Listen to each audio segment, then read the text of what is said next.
Hello, powerful one. Welcome to this edition of Inner Growth with Osezuah Elimihe. I believe you're doing well. I trust you to do well because you have it in you. You have the capacity to do well every single moment of your life. Whatever you're going through, whatever life's experience you are entertaining right now, it was not, or they were not thrust upon you. You gradually picked them up as you moved up the path of life. I want you to do me one favor. First thing you must do is to remove from your mind the idea that you are a victim, because you are not a victim until you make yourself one. And in the corridors of victims, there are no directions. Life appears like something accidental, like something that has to do with chance. There is no control over circumstance in the world and corridors of victims. There is no love there. There are only blames, groans, and negative stories. You see, all that has ever happened to you, let's put that aside, they are now past. Take your attention away from them, because if you don't, they will repeat themselves. If you were to look at what is happening to you right now, this very moment, you will be able to notice that you had a chain from your past connected to it. See, there is no problem that comes to a human being that does not have an expiry moment. But we have developed this penchant for perpetuating problems, for perpetuating issues, for keeping gains that life brings to us, even when we don't love the games. We have this penchant for keeping the game. How do we keep the game? We keep the game by keeping the emotions that the game came with, by keeping the emotions that the data in our mind instigated from the game. We keep that memory, we keep that thing, and because we keep it, it will generate things. You see, every experience that we have comes with a thought. A thought is the seed that creates our life experiences. As long as we retain that thought of being a victim, that thought of being acted upon by others, that thought of being cheated by others, that thought of being abused by others, as long as we keep them running, as long as we keep nursing all of these things, they will perpetuate. Now listen, injuries are actually memories. You see, you have, as a human being, the capacity to heal very fast. Now, let me first of all put it here. Nobody can touch you for hurt as a human being. You are untouchable, you are unapproachable, you are large, looming, pervasive. And another human being is also like that. Therefore, there is no injury moment there. But the places we have injuries are the level of the mind, the level of the body, and the level of the environment that wraps all together. That is where injuries come in. Now, if we would step back from the imagined crowd, step back from the entire gamut of occasions, the boisterous being of the environment, and just observe things for what they are. Watch my video on how we see, then you will be able to have a full grasp of what we're talking about now. So if you can step back and just watch events as they unfold without judging them, without attacking them, just watch them. Don't even go close to even giving them a name. No analysis, just watch. If you will do that, you will gradually begin to see that your pains, your injuries, your life experiences that are so unsavory, they don't have a hold on you. They are just not that powerful. You gave them that power by being intricately, intimately linked to them. People are so good at suffering. They enjoy it. They derive a macabre sense of pleasure from suffering. And any attempt to pull them out of it, they resist it. It's like somebody who has chosen to become a beggar as a result of certain injuries that have been inflicted upon him or her by experience, by life. Maybe they are ill, they decide to use that sickness to beg. Do you think if such a person comes across somebody that wants to take that sickness away from them, they will be willing to let the sickness go? No. They have made their sicknesses a credit card. It is now a source of income to them. They will retain the sickness and perpetuate that sickness as much as possible. There is a thing that makes that work. One of my teachers, one of my mentors in mind, the LRH, called it sympathy engram. If I have this sickness, people will pity me and give me money. That's where it comes from. A lot of us have retained our negative stories. We have retained actions that are negative that people perpetuated against us, just because from retaining them we get pleasure, we get sympathy, or we hope to get sympathy from the world. So I want to let you know that the way the world is structured, nobody thrives on the basis of sympathy. Nobody does anything good from sympathy of others. Sympathy might give you momentary relief, but it will not give you permanent solution. What would you rather do? Is to let go. Release them. Tell yourself, these happened in my past. They are memories. And I do not intend anymore to live my life on the basis of memories that are not serving my progress. Well, we will say more of this when we come back from this break. I am Osezuah Anthony Elimihe. You know me. I am in the game of helping you grow from inside out. That is the drill.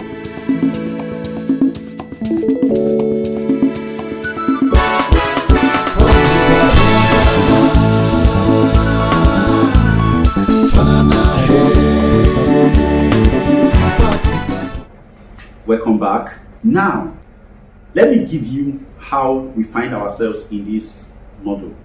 Mind has a way of naturally operating at a level we have over time coached it to operate at without seeking our permission.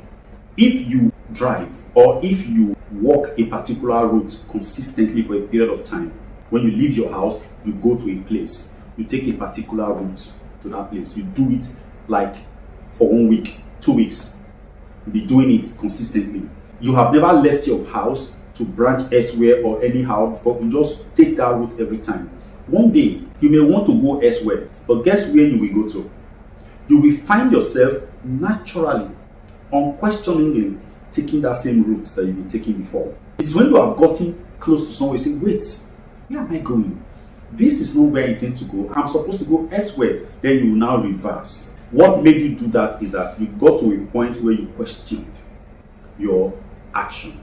You questioned your progress, and then you got the right direction. A lot of us don't question our progress. A lot of us don't question our direction, our orientation. We just flow with it because we feel this is the normal way we should be living. Just as it happens in a physical movement, so also does it happen in our daily experience. People just realize that they have suffered for 5 years. They've had a particular problem. Let's assume they were fired from their jobs, so they no longer have money.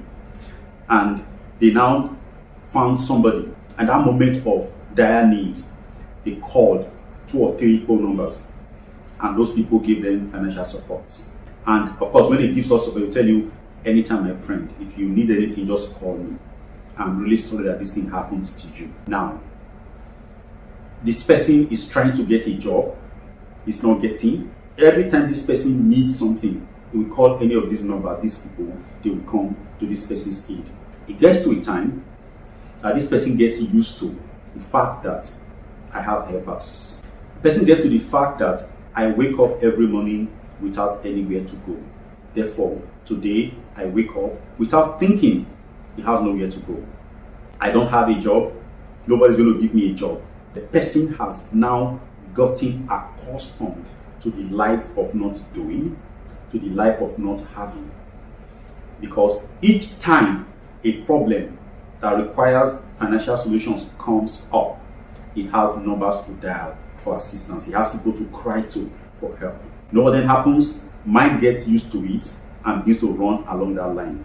Even when this person once in a while gets a windfall, some financial breaks, instead of the person to think about what should I do right now with this money, I need to invest somewhere so that I can be getting returns every month, the person will go into consumption mode. Why? Because he knows that when push comes to shove and there is nothing in his account, he has people to fall back on. This is how people cultivate a memory of lack. Because when something has been done over and over time, it becomes a program and the mind runs it effortlessly. Now, this is why he said that when you are, I think I got this from Pastor Sam Adeyemi, around 2008, when I used to go to church. He made that statement in church one day. He said, when you have a financial difficulty and you don't have anything at all, and you are tempted to beg, to call for help, you say, my brother, don't beg. My sister, don't beg. Just stay.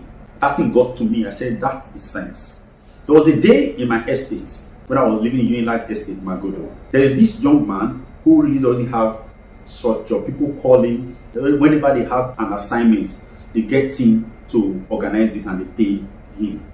So I felt that how can somebody else be living like this? It's not, how much would they really get? Somebody wants to build a store, they get him as a contractor to do it. It's not as if he's a contractor, he just supervises the work and calls the men to do the job. Somebody wants to clear his compound, clear the front, all those kind of tiny things. And he has a wife and children. Matured man, maybe about 50. So I started assisting him one way or another. Then one day he had an ailment. I think he had an injury. He had something affected him on his leg. It was really serious. He had money to go to clinic. I said, go to the hospital and do a diagnosis and let me know what it will cost. He went, did it, I came back and I gave him money to attend to it. 1 month later, because I kept giving him money from time to time, 1 month later, I was going down the road to go get something from a shopping mall around the area. I saw this gentleman walking normally. That means he has been healed of that problem, with two people, two of his companions. They were walking there. I saw him from a distance. He did not know that I had sighted him. Guess what he did? At the time he sighted me, he started limping instantly. His hand on his kneecap, and he was limping in such a terrible manner with this pain on his face. He now saw me. Oga, good morning, sir, was greeting me. I looked at him. I didn't want to deflate him in the presence of his friends. I ignored him, came back. The next time I saw him again, he was limping. Yeah, at least I didn't catch him before. I said, my friend, what you are doing is very bad for your mind. By this time, I was studying Dianetics, how people can use those kind of things to create a problem for themselves. So I told him, you will not help yourself. What you are doing right now is that you are cashing in on the prospect of sympathy. You are expecting people to give you out of sympathy. I said, by this action, you are actually destroying your capacity to create things for yourself. You are becoming a dependent entity, and it is sad. I walked away from him. The man stood up upright and he started walking normally. You see? Started working normally, but he got the message. I don't know if he retained the message. Now, a lot of people have allowed the memories of what they suffered to perpetuate till today, and they have now defined themselves on the basis of that. For that man, he made himself a limping entity in my space. Whenever I am around Osezuah, I'm going to limp so he will have sympathy on me and give me money. That is what many of us have become. I have a friend on Facebook who told me that she had one particular problem. She's rich. She kept, I won't use keeps please, she kept attracting men who took advantage of her because she is generous. She's the kind of lady who is independent, and when she's in a relationship, she wants to add value. She doesn't want to depend on a man. And as a result of that, she was getting the wrong men. That mindset, first of all, should have made her capable of attracting men of her nature. But what has caused that to happen? When she said it, I said, this is running against the run of play. Because a human being who is willing to contribute to a relationship should get an independent-minded partner too. This lady is attracting leeches. It's not connecting. Until I realized that somewhere along the line, she had picked the experience maybe from one or two guys who did it to her, and converted it to a program and saying that this is what always happens to me when I am in a relationship. I always get guys who take advantage of me. That who carry such stories around the place. What I'm saying to you is that stop the story. It is deadly. Don't convert what some people have done to you into a story, into a recurrent decimal in your life. Because those stories you are telling, they are reinforcing that experience, and you can never outgrow the experience. Stop telling those stories. When I was talking to my brother, I was telling him that there was one weakness I noticed in my father. When he grew his office debt recovery business that he started, he got people to work for him. He wanted to expand, but those people made a mess of him. They started because then you went to people who were owing and talked to them into paying, no force, no nothing. But these guys that he trained, some of them lawyers who went into the business, they were fleecing the banks and of course the company, because a bank will give you a list of about 80, 100 people with addresses and how much they were owing. You were to trace them, get them, and put them back on the line. We could make them do kind of amortization. We make the person commit to making payment over a period of time to defray the debt. That's what we're doing.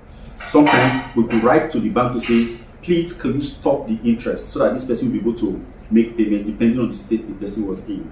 Now, these sharp lawyers, these sharp young people will go in there, they will say they didn't find the person. They will collect some money from that person and then say they didn't find the person, the address is wrong. All of those kind of things. So as a school certificate holder, I had some free time on my hand. I started working with my father as a letter boy to be delivering those letters to places like that, letters of, we call it demand notices.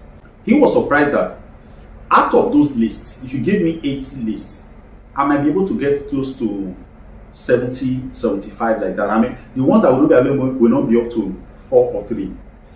I have had to trace a debtor whose address was somewhere in Onitsha. The address was not even known as, they said 34 Osha, Onitsha. Only for me to realize that Osha is a very large, it's not a street. They're creating addresses like that. But somehow, by mixing with the people for a few hours, eat what they were eating, talked with them, all of that, I was able to extract information about that guy. And somebody told me to come to Akpogmo in Lagos. I will find him. There were no GSM that time. They told me where to go to in Akpogmo. I went there and I asked questions about him. Somebody pointed him out to me and I said, are you this person? He said, yes. When I brought out my ID card, I said, you are owing UBA so amount of money. And you gave us your wrong address. Today, I am taking you in. I was doing that. So we realized that those other people were not doing those things. They were, if they caught such a person, they would collect money and tell the person to keep disappearing. And they were getting big, they were buying cars, living well. Nobody knew where their money was coming from.